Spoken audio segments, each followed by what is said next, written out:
มาพบกับ Kiss DIY ค่ะวันนี้มีวิธี Mix and Match เค้กกล้วยหอมกับช็อกโกแลตให้ออกมาเป็นเมนู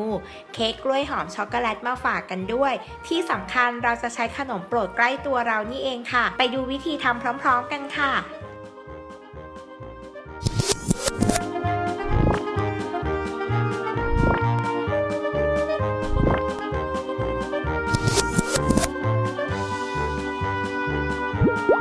เราจะนำนูเทลล่ามาบีบตกแต่งลงบนเค้กกล้วยหอมกันก่อนนะคะ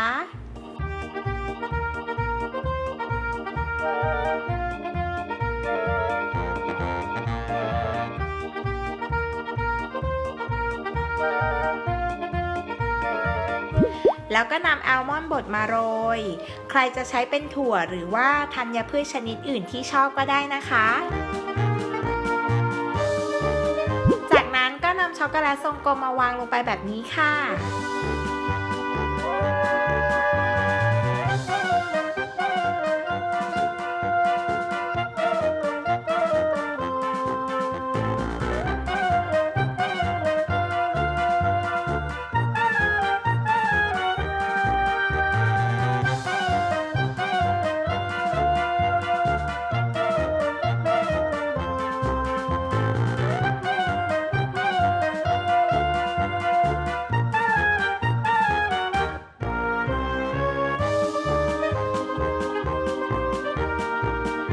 แค่นี้เค้กกล้วยหอมช็อกโกแลตของเราก็พร้อมเสิร์ฟความอร่อยแล้ว